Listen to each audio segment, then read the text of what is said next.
Well folks, the time for wild-eyed rumors and clandestine reports is finally over. Apple CEO Tim Cook just officially revealed the hefty new iPhone 6 Plus and its 5.5-inch screen in Cupertino alongside a long-rumored and handier 4.7-inch model.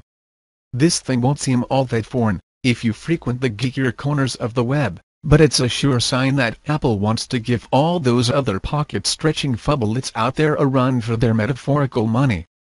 The company's live press event is still chugging along with a sketchy stream, no less, but here's what we know so far.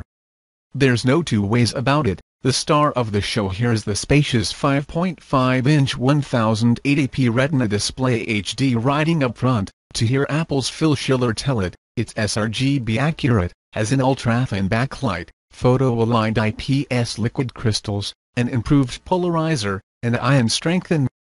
More importantly and at long last, the screen runs at 1080p.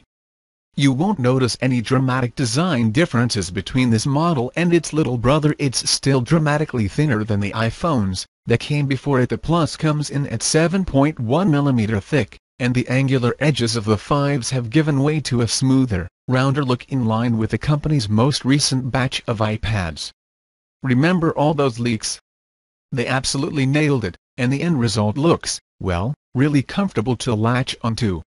But what of the tech powering the show?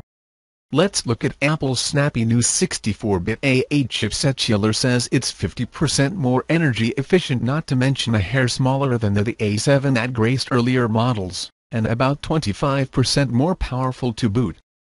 A new M8 coprocessor should also help keep better track of your activity levels, since it can hazard guesses at distance traveled and measure elevation changes for you avid stair climbers. And speaking of power, you'll be able to squeeze 16 hours of standby time out of the 6 Plus, 14 hours of continual video playback and/or a full 24 hours of 3G talk time out of the non-removable. Mobile photographers, which is really everyone these days, right? May be a little bummed to see that the 6 Plus has an 8-megapixel iSight camera and an f2.2 aperture lens paired with the same True Tone flash as in the 5s.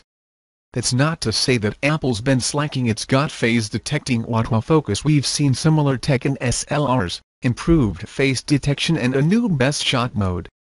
Extra bonus for Plus owners, you get optical image stabilization, so you can lord your crisper shots over everyone else when it launches. You'll be able to shoot 1080p video at either 30 or 60 frames per second, and slow-motion video has gotten even slower, think a whopping 240 frames per second. The front-facing camera has been updated with a sensor that's even greedier for photons, perfect for all those well-lit look I have a new iPhone selfies you'll probably snap.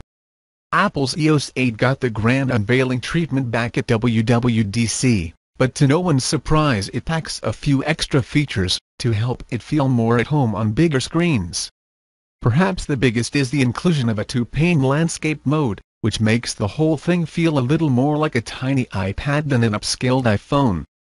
If you give the Touch It button, you're not escaping those sensors. You'll also invoke a one-handed mode that moves everything down to the lower half of the display for easy access. Great if you've got some short thumbs.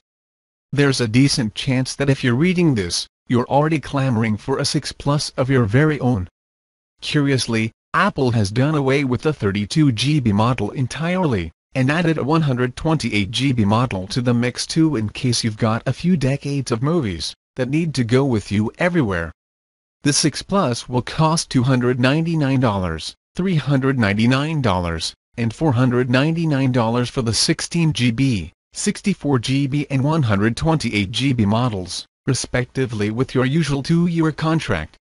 You'd better start saving up, too. Pre-orders start on September 12th and it'll start shipping in several countries on the 19th.